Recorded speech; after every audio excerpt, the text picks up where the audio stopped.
आज हम एएचडीपी first year के सब्जेक्ट के बारे में, फिजियोलॉजी के बारे में पढ़ेंगे। उसका एक चैप्टर होगा अपना मादा जनन तंत्र, फीमेल रिप्रोडक्टिव सिस्टम। उसके बारे में अपने को ध्यान करना आज। मादा जनन तंत्र, फीमेल रिप्रोडक्टिव सिस्टम। तो सबसे पहले अपन बात करते हैं कि फीमेल रिप्रोडक्टिव सिस्टम का मुख्य अंग कौन सा होता है। मुख्य अंग कौन सा होता है? तो अपन बात करते हैं जो मादा जनन तंत्र का मुख्य अंग होता है वो होता है अंडाशय। मादा जनन तंत्र का मुख्य अंग कौन सा होता है?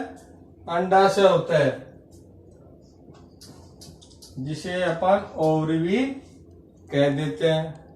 और द्वितीय अंग या सहायक अंग जो होते हैं इसके, द्वितीयक अंग,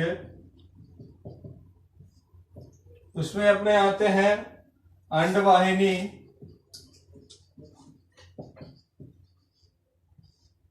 जिसे अपन ओविडक्ट भी बोल देते हैं,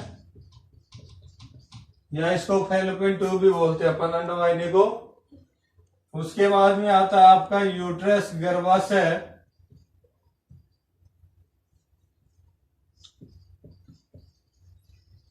यूट्रस।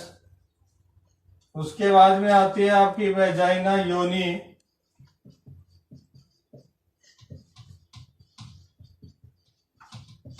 वेजाइना, योनि।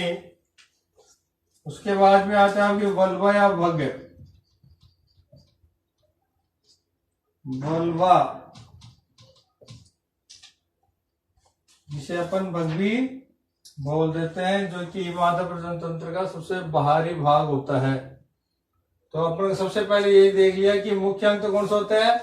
अंडाशय, मुख्य अंग, ओवरी, तथा द्वितीयक अंग में आते हैं अंडवाहिनी, गर्भाशय, योनि और वल्वा। तो अपन सबसे पहले बात करते हैं अंडाशय की। ओवरी क्या होती है? तो ओवरी के बारे में अपन बता सकते हैं कि यह है मादा प्रजनन तंत्र का मुख्य ऑर्गन्स होता है, मुख्य अंग होता है, जिसमें ओवम का निर्माण होता है। जिसमें किसका निर्माण होता है? अंडाणु का निर्माण होता है। ओवरी में अंडाणु का निर्माण होता है, तथा यह हार्मोन स्रावित करती है।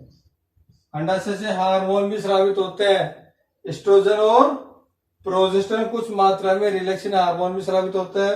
लेकिन मुख्य रूप से जो मादा के जो मुख्य हार्मोन होते हैं, एस्ट्रोजन और प्रोजेस्टेरोन, जो अंडाशय से स्रावित होते हैं। अपन बात करते हैं कि गाय की जो अंडाशय होता है, गाय व घोड़ी, ठीक है। तो गाय का जो अंडाशय होता है जो बादामी आकार का होता है, बादामी आकार का होता है। और घोड़ी का जो अंडाशय होता है वो होता है सेम के आकार का, सेम के आकार का, या किडनी शेप में होता है, किडनी शेप में होता है। गाय का होता है जो बादामी आकार का अंडाशय होता है, घोड़ी का होता है सेम की आकृति में या किडनी शेप में होता है। जबकि जो कुतिया का जो अंडाशय होता है ना, पूरा बिच का अंडाशय होता है आपका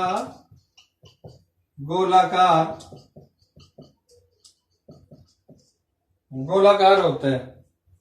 दोबारा से देख लीजिए, ओवरी में ओवम का निर्माण होता है, यहां से हार्मोन स्रावित होते हैं, एस्ट्रोजन और प्रोजेस्टेरोन।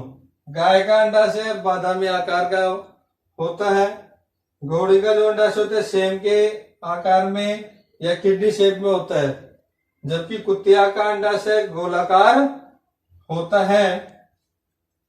इसके बाद में नंबर 2 पे आते हैं अपन अंडवाहिनी। अब अपन पढ़ेंगे अंडवाहिनी के बारे में कि ओविडक्ट क्या होते हैं। अगला भाग है अपना ओविडक्ट।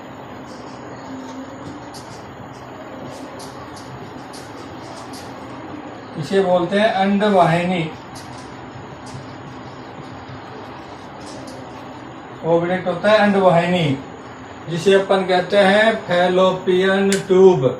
अंडवाहिनी का दूसरा नाम होता है फैलोपियन ट्यूब, जो कि अंडाशय से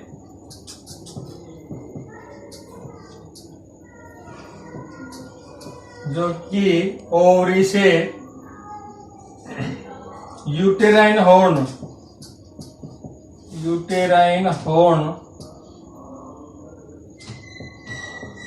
गर्भाशय श्रृंग तक जुड़ी रहती है। अंडाशय से यूटेराइन हॉर्न तक जुड़ी रहती है।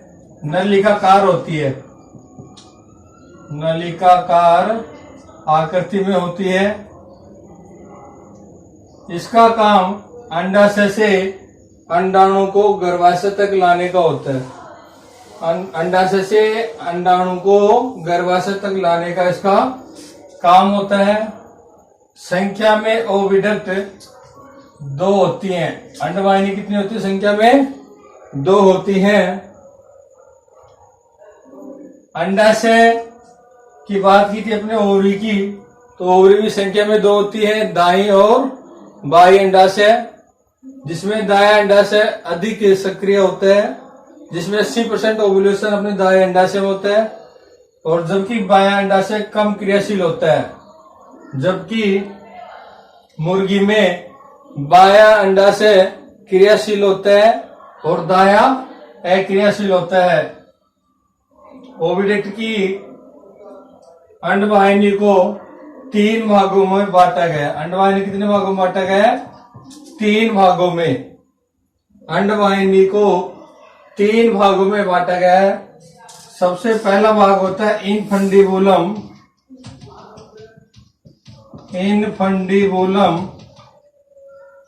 नंबर 2 होता है आपका एम्पुला।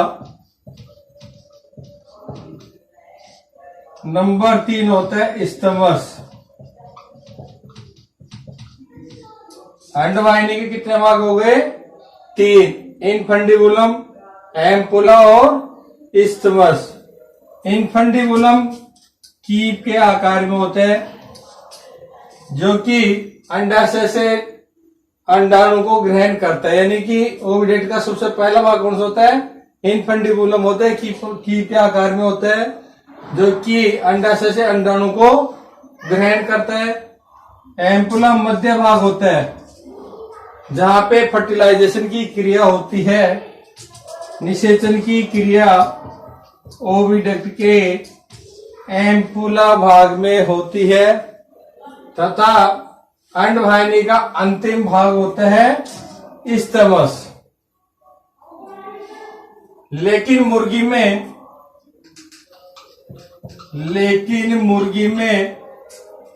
ओविडक्ट के कितने भाग होते हैं? 5। मुर्गी में ओविडक्ट के कितने भाग होते हैं? 5 भाग होते हैं, जिनमें सबसे पहला भाग होता है इनफंडिबुलम।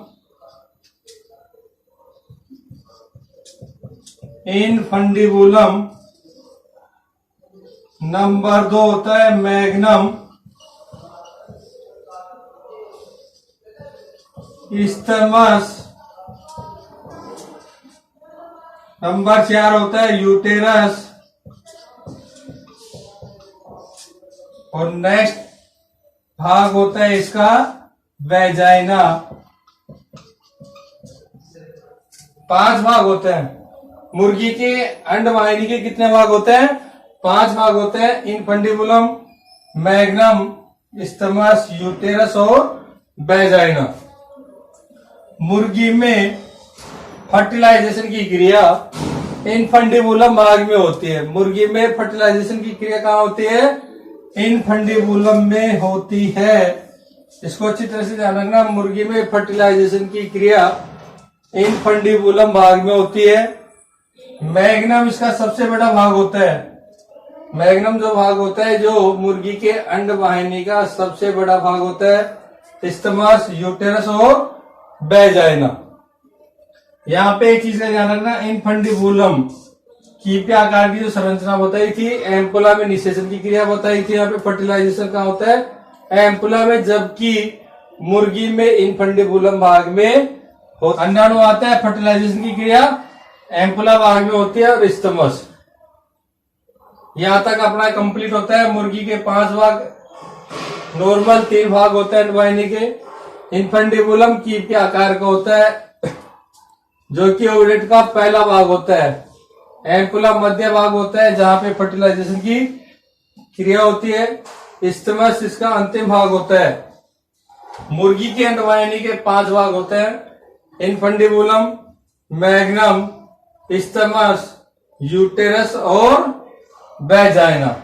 ये हो गई अपनी अंडवाहिनी। इसके बाद में अपन पढ़ेंगे अगला गर्भाशय।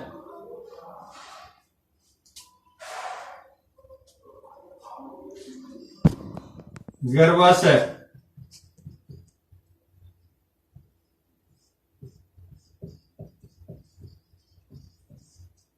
यूट्रस।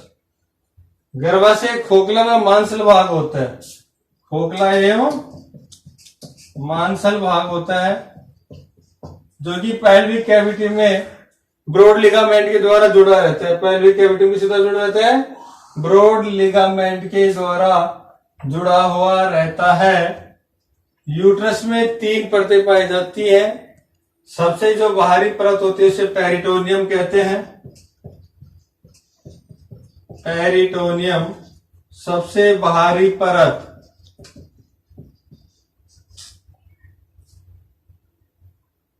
मध्य की जो होती है उसे मीजो या मायोमेट्रियम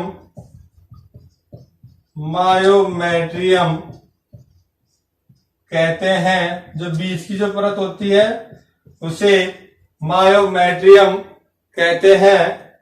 और जो सबसे नीचे की परत होती है, अंदर की जो परत होती है उसे एंडोमेट्रियम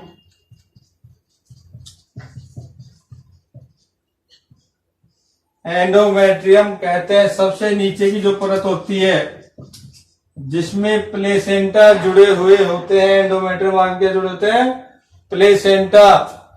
3 परत होती है इसमें। यूट्रस में सबसे बाहरी परत होती है पेरिटोनियम की। उसके बाद में जो बीच की जो परत होती है उसे मायोमेट्रियम, मीजोमेट्रियम कहते हैं अपन, मायोमेट्रियम। जबकि सबसे नीचे की जो परत होती है उसे एंडोमेट्रियम कहते हैं, जिसमें जो कि प्लेसेंटा से जुड़ी रहती है, जिसमें प्लेसेंटा होती है। गर्भाशय का मुख्य कार्य होता है भ्रूण का विकास करना।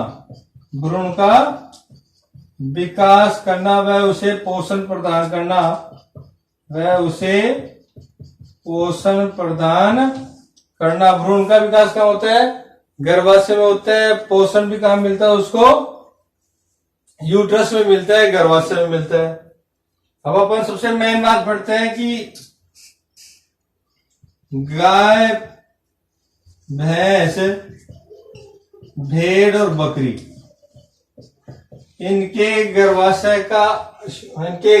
का आकार किस शेप में होता है? तो ये होता है वाई शेप में। वाई शेप में होता है इनका। गाय, भैंस, भेड़, बकरी का गर्भाशय वाई शेप में होता है। जबकि घोड़ी का जो गर्भाशय होता है जो किस शेप में होता है? टी शेप में होता है। टी शेप में। और कुतिया का होता है अपने बीच का वी शेप में। इसका विशेष ध्यान रखना। गाय, भैंस, भेड़, बकरी में गर्भाशय का शेप आकार वाई शेप में होती है, वाई शेप में। जबकि घोड़ी का गर्भाशय टी शेप में होता है तथा कुतिया का जो गर्भाशय होता है वो किस शेप में होता है? वी शेप में होता है। इन तीनों को अच्छी तरह से विशेष ध्यान रखना। इस चीज में परीक्षा में पूछा जाता है कि गाय में गर्भाशय का आकार किस शेप में होता है, कैसा होता है। तो अपन बता सकते हैं गाय, भैंस, भेड़, बकरी में वाई शेप में होता है। घोड़ी का जो गर्भाशय होता है वो टी शेप में होता है, टी शेप में, टी। जबकि बीच का होता है वी शेप में। बीच का किस में होता है? वी शेप में। धन्यवाद, थैंक यू।